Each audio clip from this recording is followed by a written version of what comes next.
Senhor presidente, primeiro satisfação falar com o excelentíssimo ministro da Defesa, general de 4 estrelas, Paulo Sérgio. Fico muito feliz de ver alguém de carreira à frente das Forças Armadas.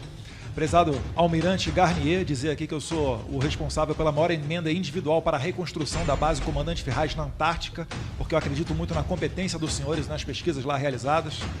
Prezado General Freire Gomes, satisfação falar com o senhor, dizer que eu sou entusiasta da Operação Acolhida, já fui 2 vezes na fronteira, uma antes e uma após a Operação Acolhida, e não é à toa que ela é elogiada pela Acnur, pela ONU, e o general Pazuello idolatrado por toda a Roraima.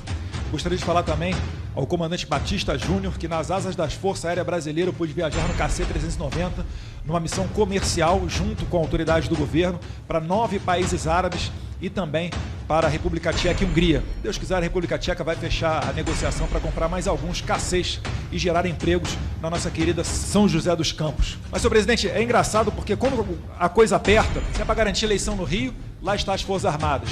Resgatar a gente de Wuhan no início da pandemia, lá estão as Forças Armadas. Se é para apagar incêndio na Amazônia, lá estão as Forças Armadas. Se é para fazer a Operação Acolhida, lá estão as Forças Armadas. Se o bicho pega no Rio de Janeiro e precisa de uma intervenção militar, lá estão as Forças Armadas. Então eu queria saber que país é esse onde as Forças Armadas estão perdendo a sua credibilidade. Talvez sejam as mesmas pesquisas que coloquem um ex-presidiário em primeiro lugar na disputa presidencial, mas que na realidade não consegue sair às ruas. Bem, pontuado isso, senhor presidente, eu não queria ir ser dragado para a arena da esquerda e queria falar de um assunto que interessa aqui a defesa nacional, que é a delação de Marcos Valério. Vou fazer um raciocínio rápido para culminar na minha pergunta. Marcos Valério fez uma delação premiada para a Polícia Federal e foi homologada pelo Supremo Tribunal Federal, pelo então ministro Celso de Mello, que não dá para dizer que é bolsonarista. E o Marcos Valério, para quem não se lembra, operador do Mensalão, um esquema arquitetado pelo PT para pagar deputados e assim votarem tudo com o governo Lula. Inclusive, deputado Eder Mauro, o Estatuto do Desarmamento, aprovado pelos mensaleiros e que ainda não foi alterado, mas Deus quiser, ano que vem será. Marcos Valério, ele fala que o PT lavava dinheiro para o PCC e esse dinheiro serviria de campanha para deputados do PT, talvez até colegas que estão aqui sentados à frente do senhor, não sei. O Marcos Valério, ele continua, fala que o PCC esteve envolvido no sequestro, tortura e assassinato de Celso Daniel e que Lula seria um dos mandantes desse horrendo crime. Só para lembrar, o PCC ele tem acordo comercial com o Comando Vermelho. Na Tríplice Fronteira, em Foz do Iguaçu, o PCC comanda as rotas de Foz do Iguaçu, enquanto o Comando Vermelho, um pouquinho mais ao norte, comanda a entrada de droga e armas por Pedro Juan Cabalheiro e Porto Murtinho. E eu tô falando do Comando Vermelho por quê? Porque em 2001, quando Fernandinho Beiramar foi preso, ele estava sob tutela das Farc. Beiramar, que é um dos líderes do Comando Vermelho.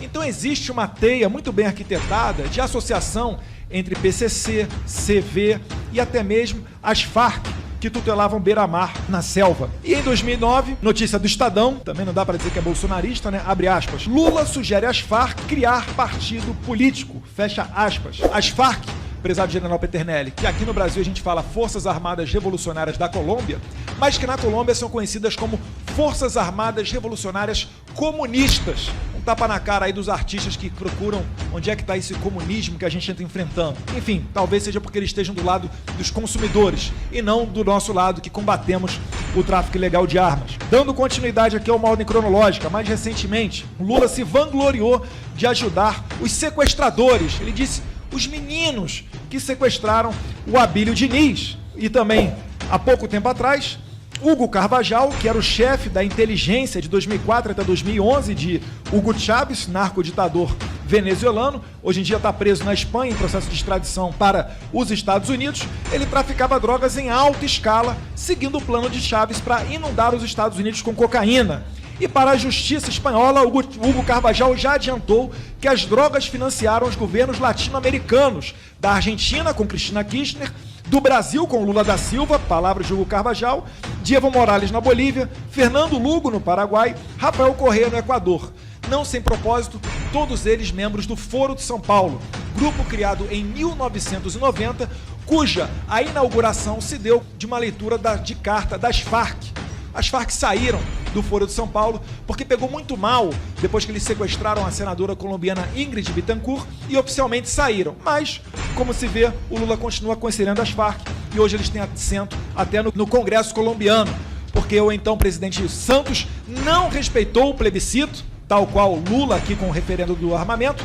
Lá na Colômbia, ele não respeitou o plebiscito, onde a maioria dos colombianos disseram que não queriam fazer acordo com esse tipo de pessoa. Vale lembrar que os senhores muito bem combateram na Operação Traíra, ainda nos anos 90. Encaminhando para o final aqui, ainda tem os esforços do PT e os seus puxadinhos. PSOL, PCdoB, uma foto muito bonita, prezado Coronel Armando, de todos eles botando a mãozinha junto assim com o Batiste, acusado de 4 homicídios qualificados e condenado na Itália. Esse caso, o Batiste ele fugiu do Brasil antes da posse do presidente Bolsonaro, que ia botar quente em vagabundo, e confessou os crimes que o PT negou. Vale destacar também que o seu advogado Barroso, depois, acabou sendo nomeado para o Supremo Tribunal Federal.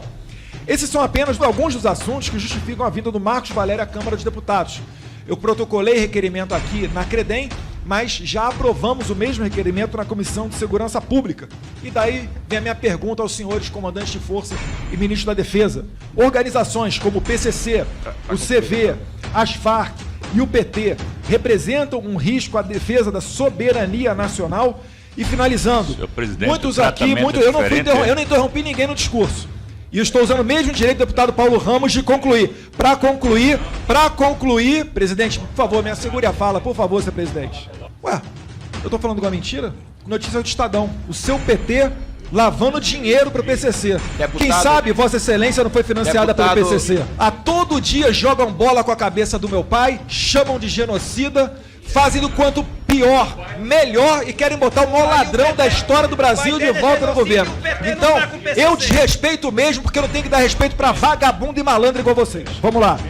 Para concluir, presidente, ditadura, malandro, financiado pelo PCC, tomou as dores, assumiu a culpa, financiado pelo PCC, eles não aguentariam um dia de direita.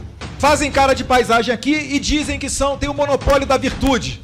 A minha defesa é zelar pelas instituições. O cara não dá um pio quando prendem um jornalista como Oswaldo Eustáquio, quando fecham uma imprensa como Terça Livre, quando exilam um jornalista como Alan dos Santos, quando prendem colega nosso Daniel Silveira ali, pelo contrário, até votam pela prisão de deputado federal por falar, prendem presidente de partido político. Se isso daqui não é característica de uma ditadura, eu não sei mais o que é. Mas, infelizmente, a esquerda apoia todos esses atos. Muito obrigado, senhor presidente. PT e PCC juntos. Agradeço. Deputado Eduardo Bolsonaro. O deputado Eduardo Bolsonaro também fez uma colocação. Eu queria, deputado, agradecer, porque realmente a base industrial de defesa ela ganhou um ritmo impressionante com a nossa CEPROD, com a atuação firme da defesa. E quando nós juntamos a intenção de políticos de divulgar lá fora essa BID, e aí com esse evento do nosso KC, por exemplo, essa viagem que foi feita com um grupo de alto nível, divulgando a base industrial de defesa, o retorno tem sido excepcional. Também agradeço aí a sua colocação com relação à operação acolhida. Com relação à pergunta que o senhor se referiu, eu digo, as Forças Armadas, elas estão sempre prontas para cumprir suas missões. A nossa soberania, a paz do nosso povo, a liberdade do nosso povo é um compromisso nosso de fé, de honra, enfim, é um dever das Forças Armadas. A Operação Traíra, ministro, foi contra as Farc na Traíra nos anos 90? Em 91, deputado, foi o grande ponto de inflexão da presença das Forças Armadas na Amazônia. Em 91, nós tivemos um ataque das Farc no pelotão de Vila Bittencourt, lá no Traíra, um destacamentozinho, morreram 3 militares, vários feridos, mas logo em seguida nós conseguimos recuperar o armamento, a munição e na altura, tem gente aqui que estava lá, e é muito bom. Depois desse evento, o Exército Brasileiro, ele abriu os olhos, então esse evento foi o ponto de inflexão. A partir de 91, no Traíra, nós praticamente já reforçamos, criamos novos pelotões de fronteira, melhoramos o material, o armamento, aumentamos o efetivo, a Brigada de Tefé veio do Sul, a Brigada de Niterói veio para São Gabriel da Cachoeira. Então, praticamente nós dobramos em cerca de 10 anos o nosso poder de combate na Amazônia.